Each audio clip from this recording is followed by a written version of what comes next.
This movie was almost destroyed before it ever hit theaters. One actor walked away, another became a real-life psychopath to play the role. Scenes were cut, studios panicked, and fans still argue. Was Patrick Bateman a killer, or was it all in his mind? These are the 10 dark secrets of American Psycho Hollywood tried to bury.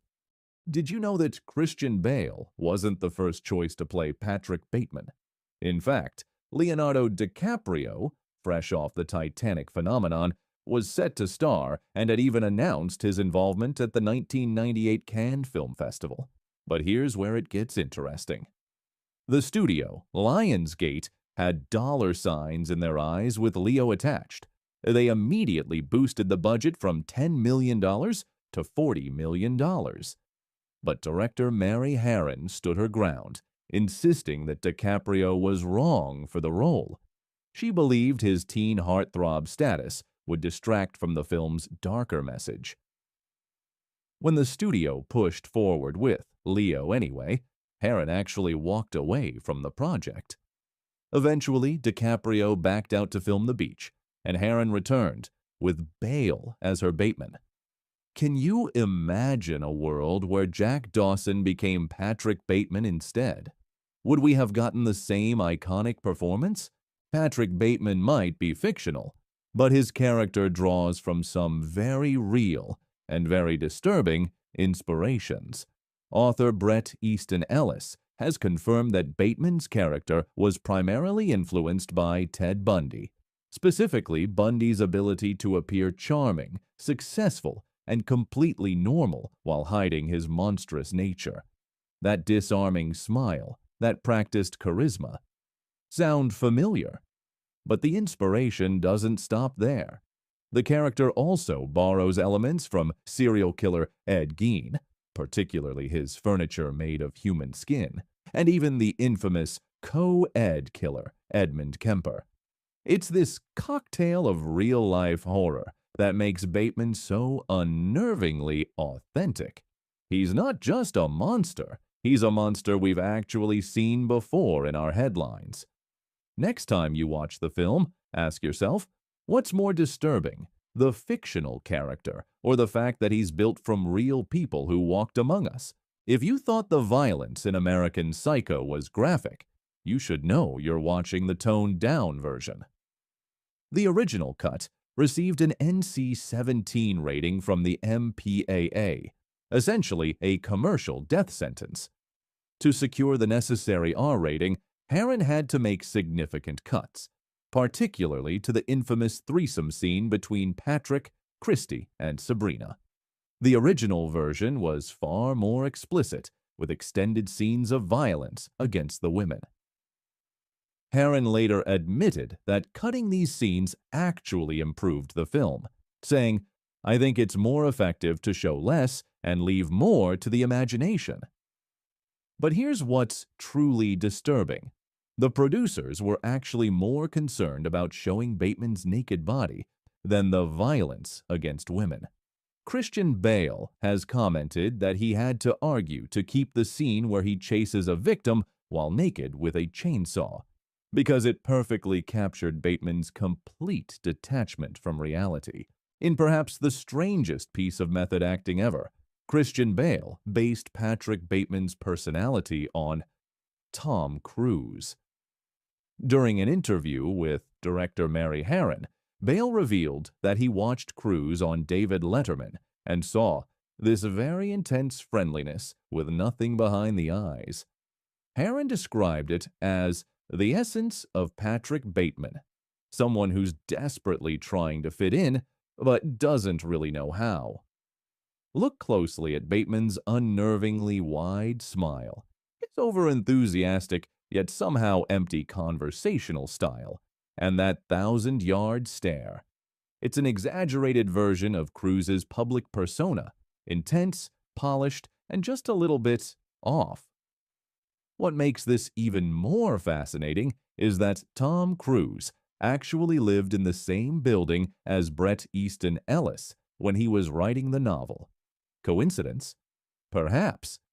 But next time you watch a Tom Cruise interview from the late 80s, you might just get a chill down your spine. Behind the scenes, American Psycho was what Hollywood insiders call development hell. The film changed hands between directors, studios, and stars so many times that many thought it would never get made. The project was initially given to director Stuart Gordon, known for splatter horror films. Then it moved to David Cronenberg, with Brad Pitt attached to star. When that fell apart, Oliver Stone stepped in, bringing Leonardo DiCaprio with him. The budget ballooned, scripts were rewritten, and producers fought constantly over the film's vision. One producer actually demanded that the film be shot in Toronto to save money, despite the story being quintessentially New York. Another wanted to cut the controversial violence altogether, essentially neutering the film's message. Mary Harron has described the production as a constant battle where she had to fight for nearly every creative decision. The studio even tried to replace her with Oliver Stone at one point. The chaos behind the scenes mirrors the fractured psyche of Bateman himself, fragmented, conflicted, and constantly on the verge of complete collapse. It might seem ironic that a film often labeled misogynistic was directed by a woman, but that's just one of American Psycho's many contradictions. Before the film even began shooting, feminist groups protested its production based on the graphic violence against women in Ellis's novel. The National Organization for Women called for a boycott, and during filming in Toronto, production vehicles were vandalized with slogans like, "This is violence against women." What these protesters missed was Harron's subversive approach.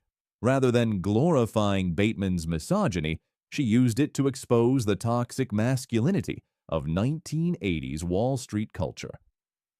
As Harron explained, the book was criticized for being misogynistic, but I think it's about misogyny. It's about how much this guy hates women. Guinevere Turner, who co-wrote the screenplay and appears in the film, has explicitly stated that their adaptation was meant to be feminist, using horror to expose the reality many women face in male-dominated environments. The greatest irony. A film protested for its portrayal of women ultimately became one of the most incisive critiques of toxic masculinity ever put on screen. In a perfect mirror of the film's themes about power and gender, director Mary Harron had to fight against a room full of male executives to maintain her vision for American Psycho. After shooting wrapped, the studio tried to wrest control of the editing process from Harron. They wanted more explicit violence, more sex scenes, and a more conventional horror narrative. Essentially, they wanted exactly what the film was criticizing: empty shock value without the underlying satire. Harron stood her ground. She argued that subtlety was essential, that the ambiguity around Bateman's crimes was the whole point. She wanted viewers questioning what was real and what wasn't, just as Bateman himself does. In one legendary meeting, Harron reportedly told a room full of male executives, "You've completely missed the point of this film." Her persistence paid off. She maintained Final Cut, delivering the version she envisioned. The parallel is perfect. Just as the film shows a woman navigating a hostile, male-dominated world, so too did its female director have to fight against the same system to tell that story authentically. When Stephen King reviewed the novel American Psycho, he called it pornographic and completely missed its satirical intent. He wasn't alone. Many critics and viewers failed to see that American Psycho wasn't celebrating its protagonist, but ruthlessly mocking him and the culture he represents. The film is, at its core, a savage satire of 1980s excess, consumer culture, and the emptiness of Reagan-era prosperity. Patrick Bateman isn't a hero. He's the embodiment of everything wrong with that era's values. Notice how obsessed Bateman is with appearances, designer suits, reservations at exclusive restaurants, business cards. Yet he has no substance beneath these status symbols. He literally cannot tell his friends apart because they're all identical empty suits. His monologues about pop music are pretentious nonsense. His apartment is expensively decorated but sterile and impersonal. Mary Harron emphasized these elements, turning the film into a dark comedy rather than a straightforward horror. As Christian Bale put it, "I've always thought this is an incredibly funny movie." The genius of American Psycho is that it tricks you into laughing at something truly horrifying, making you complicit in the very culture it's criticizing. Look at that subtle off-white coloring, the tasteful thickness of it. Oh my God, it even has a watermark. This scene, where grown men obsess over virtually identical business cards, has become one of cinema's most quotable moments. But it's also a perfect encapsulation of the film's themes. The business cards represent the emptiness of these men's identities. They're literally interchangeable, distinguished only by minor details that no normal person would notice. Bateman's meltdown over Paul Allen's superior card reveals the fragility behind his mask of perfection. What most viewers miss is how this scene mirrors Bateman's later violent episodes. The same obsessive attention to detail, the same barely contained rage, the same insecurity. His murders are essentially extensions of this business card competition, desperate attempts to assert an identity in a world where he feels invisible. Director Mary Harron filmed this scene like an action sequence, with quick cuts, dramatic music, and extreme close-ups. She's showing us that, in Bateman's world, this trivial comparison is as high stakes as life and death, because to him, appearance is everything. The film's most controversial aspect might be its deliberately ambiguous ending. Did Patrick Bateman actually kill all those people? Or was it all in his head? The evidence points in both directions. On one hand, we see the bodies, the blood, the violence. On the other, no one acknowledges his confessions. Paul Allen is supposedly alive, and even the apartment full of corpses is suddenly clean and up for sale. Mary Harron has intentionally kept this ambiguity intact, explaining, "I think it's a bit of both. I think he did kill people, but not as many as he thinks he did, and I think he didn't kill some of the people he thinks he killed." This uncertainty serves the film's larger purpose. Whether Bateman's violence is real or imagined, the true horror is that no one in his world would notice or care either way. When he confesses, people think he's joking or confuse him with someone else.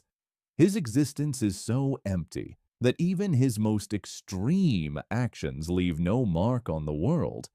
The real question isn't whether Bateman killed those people. It's whether Patrick Bateman exists at all, or if he's just another interchangeable mask in a society built on appearances. So, there you have it. 10 shocking facts that transform how we see American Psycho. What began as a controversial adaptation has evolved into a prescient commentary on celebrity culture, toxic masculinity, and the emptiness behind our carefully curated facades. Maybe that's why the film resonates even more today in our Instagram-filtered, personal brand-obsessed world.